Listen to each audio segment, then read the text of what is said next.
조금 긴 말씀 우리가 함께 읽었는데요. 이 말씀에서 오늘 조금은 스가랴가 환상을 보는 내용의 말씀이기 때문에 오늘 말씀도 조금 이해하기가 쉽지 않는 말씀이기도 합니다. 하지만 이 말씀을 살짝 조금만 깊이 있게 들여다보면은 그 말씀의 핵심들을 우리가 조금 발견할 수가 있습니다. 우리 첫 번째 스가랴의 그 환상을 보게 되면, 오늘 말씀에서의 첫 번째 환상을 보게 되면 순금 등잔대가 나오게 되죠. 그 순금 등잔대가 있는데 거기에 기름 그릇이 있고 7등잔이 있고 이런 이야기들이 기록이 됩니다. 그리고 그 등잔대 곁에 두 감람나무가 있더라라는 그 환상을 봅니다. 그래서 스가랴가 천사에게 이것이 무엇인가 이제 물어보게 되죠. 그렇게 물어보니 천사가 여러 가지 대답을 해주는데 특별하게 스룹바벨에 대해서 이야기를 합니다. 스룹바벨은 결국에 스가랴와 동시대의 인물로서 스룹바벨, 스가랴 그리고 여호수아 이 세 명이 어찌 보면 예루살렘의 재건을 시작하는 인물로서 이제 활약을 하게 됩니다. 그래서 천사가 이 스룹바벨에 대해서 이야기를 하기를, 스룹바벨이 무너졌던 예루살렘 성전을 재건하는 일을 시작할 것이고 그 스룹바벨이 또 그 성전을 완성할 것이다 라는 것에 대해서 예언하며 알려주는 내용의 말씀이 이제 기록되어 있는 거죠. 그러면서 이 순금 등잔대 옆에 있는 두 감람나무가 두 개가 있는데 그 두 감람나무가 이제 의미하는 사람의 이름들이 바로 스룹바벨과 여호수아였다라는 겁니다. 이 여호수아 같은 경우에는 우리가 잘 아는 그 여호수아 말고 오늘 말씀에 스가랴와 같은 시대에 살아갔던 여호수아를 이야기합니다. 그 여호수아는 그 당시에 포로로부터 풀려나서 돌아왔던, 고향으로 이스라엘 예루살렘으로 돌아왔던 사람들을 이끌었던 종교 지도자였어요. 종교 지도자였고 스룹바벨은 정치적인 지도자였죠. 그리고 스가랴는 하나님의 말씀을 듣고 전하는 예언자의 역할을 했습니다. 물론 스가랴 같은 경우에는 앞에 전면에 나서서 나라를 이끌어가는 데 힘을 보태진 않았지만 뒤에서 하나님 말씀을 예언하고 또한 하나님 말씀을 전하는 역할들을 충실히 하는 인물로 그려져 있습니다. 하지만 스룹바벨과 여호수아 이 두 사람은 이제 이스라엘 예루살렘의 재건과 다시 예루살렘이 성전과 또한 성벽을 재건하는 그 모든 일의 시작점에서 나라를 이끄는 두 기둥이었죠. 그래서 이 스룹바벨과 여호수아가 함께 힘을 합하여서 나라를 재건해가는 시작을 하게 되는 것입니다. 그래서 그 다음 세대에서는 스룹바벨이 정치 지도자였는데 그 다음에는 우리가 아는 것처럼 느헤미야가 그 바통을 이어받았고요. 여호수아가 종교 지도자였던 것과 같이 그 다음 세대에는 에스라가 같이 물려받아서 느헤미야와 에스라가 이제 성곽을 재건하는 일을 하게 되었다라는 일 우리가 같이 함께 보게 되었습니다. 이와 같이 나라를 이끌어가는 데 있어서 정치 지도자와 종교 지도자가 두 사람이 함께 나라를 이끌어갔던 것을 이제 이스라엘의 역사를 통해서 특별하게 포로 생활을 마쳐가면서 이제 재건하는 이스라엘의 역사 가운데서 우리가 발견할 수가 있게 되는 것입니다. 그런데 여러분들, 예수님이 어떤 분이신가라는 이야기 함께 보면서 예수 그리스도는 왕과 같은 제사장이다라는 이야기 들어보셨을 거예요. 성경에서 나오죠. 왕과 같은 제사장이다 예수 그리스도는.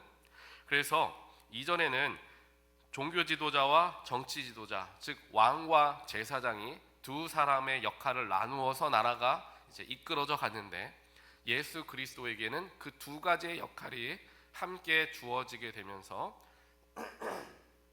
예수님께서 우리 온 세상을 통치하시는 분이 되신다라는 것을 말씀하는 내용이 바로 예수 그리스도는 왕과 같은 제사장의 역할을 감당한다라는 의미가 그 속에 담겨져 있는 거예요.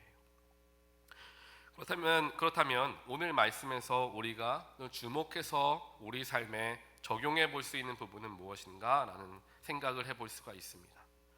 첫 번째로 우리가 생각할 수 있는 것은 자, 순금 등잔 때가 오늘 어찌 보면 말씀의 핵심이 되는데, 순금 등잔 때는 그 당시에 성소를 밝혔던 꺼지지 않는 불 등잔을 같은 의미를 가지고 있었습니다.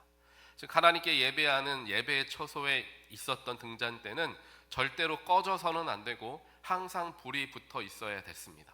그래서 그 성전의 불을, 등잔불을 꺼뜨리지 않게 하기 위해서 그것만을 위해 일하는 사람들이 따로 있을 정도로 불이 꺼지지 않도록 굉장히 수고를 기울였던, 노력을 기울였던 것을 알 수 있습니다.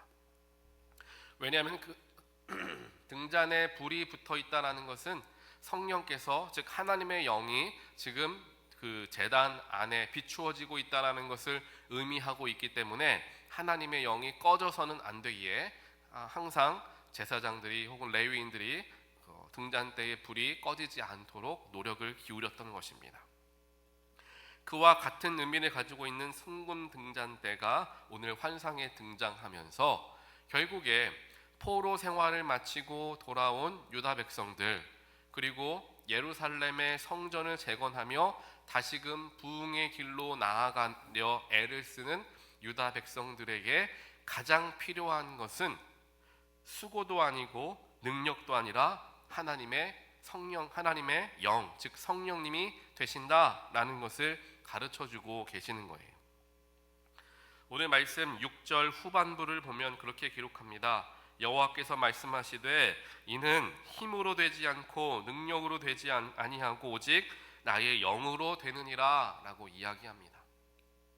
즉 포로로부터 풀려나서 나라를 재건하려는 유다 백성들의 마음에는 예전의 이스라엘의 영광, 예전의 유다의 영광이 항상 그들의 마음속에 안타까움으로 남겨져 있었습니다.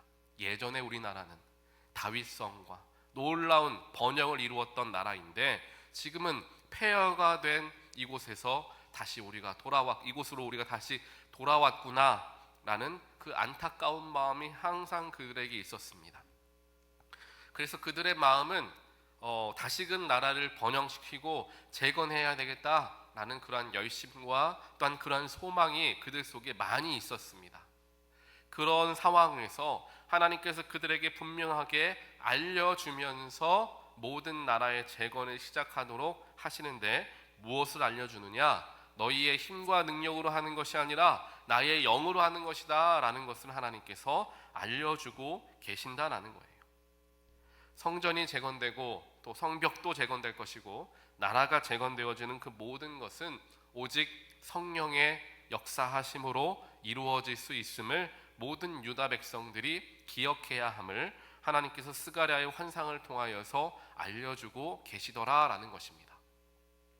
그리고 그 하나님의 영이 전달되어지는 통로가 바로 스룹바벨과 여호수아, 즉 정치 지도자와 종교 지도자들의 손과 또한 그들의 입술의 말들을 통하여서 하나님의 성령의 역사가 전달될 터이니 그들과 함께 힘을 합하여 나라를 재건하라 라는 하나님의 명령이 이 속에 또한 담겨져 있는 것입니다.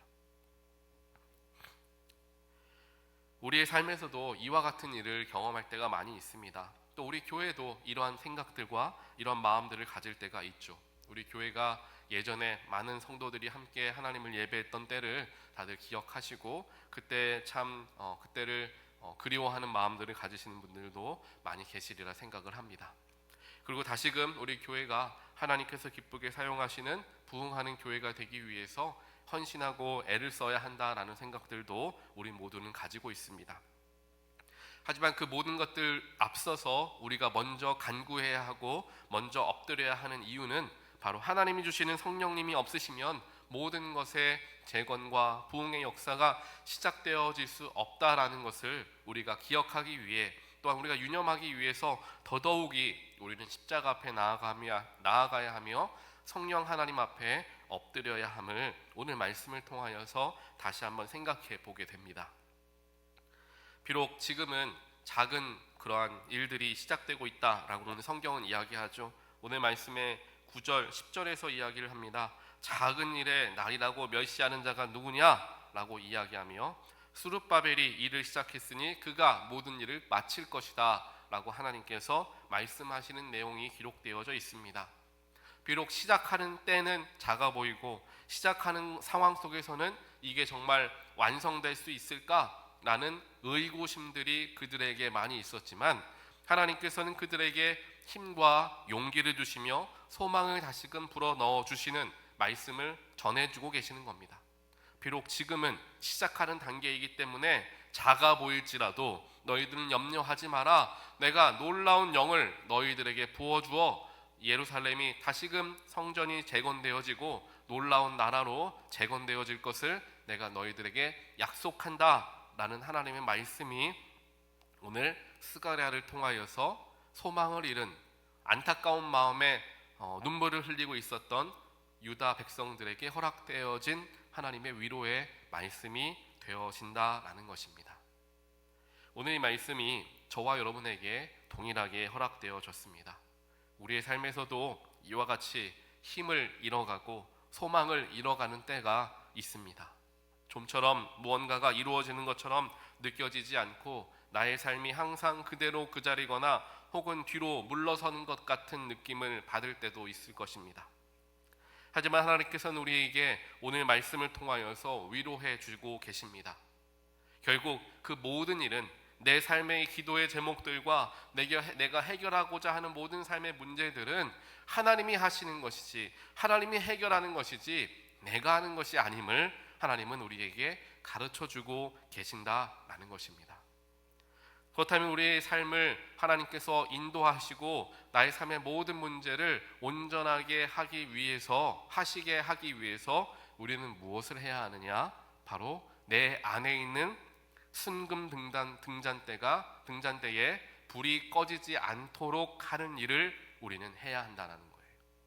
다시 말하면 내 안에 계신 성령님의 역사하심이 작아지지 않게 하기 위해 우리가 더 애를 쓰고 수고해야 한다는 것입니다. 그렇다면 우리의 마음속에 있는 성령님의 불이 작아지지 않게 하기 위해서는 어떻게 해야 됩니까? 더욱더 말씀 앞에 나아가야 됩니다.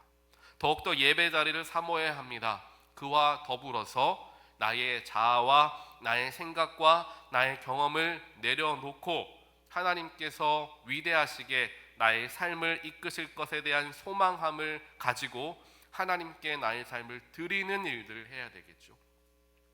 내 인생의 주인의 자리에 내가 앉아있는 것이 아니라 성령 하나님이 나의 삶의 주인이 되시도록 나의 마음의 중심에, 나의 삶의 중심에 두려는 노력들을 기울일 때 내 안에 있는 순금 등잔대의 불이 절대로 꺼지지 않게 될 것임을 하나님은 저와 여러분들에게 오늘 말씀하고 계십니다.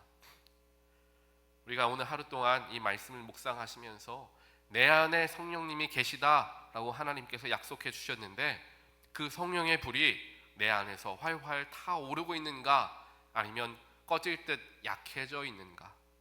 그렇다면 꺼질 듯 약해져 있는 이유는 무엇일까? 오늘 말씀을 다시 한번 나의 삶에 적용해 보시면서 다시금 꺼져 가려는 하는 내 마음의 성령의 불에 다시금 기름을 채워 넣는 저와 여러분의 귀한 하루가 되시기를 주님의 이름으로 간절히 축원드립니다. 같이 기도하겠습니다. 사랑과 능력의 하나님 감사합니다. 오늘 말씀을 통하여서 우리의 연약함과 부족함을 다시 한번 살펴보게 됩니다. 예수님께서는 이 땅을 떠나시며 우리에게 보혜사 성령을 허락하여 주셨습니다. 그 성령님의 능력에 의지해서 세상을 이기며 살아가라 우리에게 성령을 보내주셨는데 우리는 그 성령께 우리의 삶을 온전하게 맡겨드리지 못하고 내 힘으로, 내 생각으로, 내 능력으로 모든 것들 이끌어가려 애를 쓰며 발버둥치며 살아왔던 나의 삶을 돌아보게 하시니 하나님 감사합니다. 오늘 스가랴의 환상을 통하여서 하나님은 우리에게 동일하게 말씀하십니다. 내 안에 있는 성령, 그 성령의 불이 꺼지지 않도록 늘 기름을 채워 넣는 일에 힘을 쓰라 하나님은 말씀하십니다. 결국 그 기름을 채워 넣는 일이 하나님 말씀 앞에 서는 것이며 예배 자리에 나아가는 것인 줄 저희들 믿습니다. 주님께서 허락하여 주신 귀한 성령의 불이 꺼지지 않도록 하나님 저희들 늘 깨어 있을 수 있도록 인도하시고 또한 기름을 채워 넣음을 통하여 내 삶에 허락되어진 성령의 불이 활활 타오를 수 있도록 하나님 역사하여 주시옵소서. 그러한 삶이 되어졌을 때에 하나님께서 우리에게 허락하여 주시는, 또한 허락하길 원하시는 놀라운 뜻들이 분명하게 시작되어지고 또한 완성되어질 것을 믿습니다. 나의 삶을 온전하게 주님께서 붙들어 주시고 오늘 하루도 성령의 놀라운 능력을 의지하며 살아가는 귀한 하루가 되게 하여 주시옵소서. 이 모든 말씀 예수 그리스도 이름으로 간절히 기도합니다. 아멘.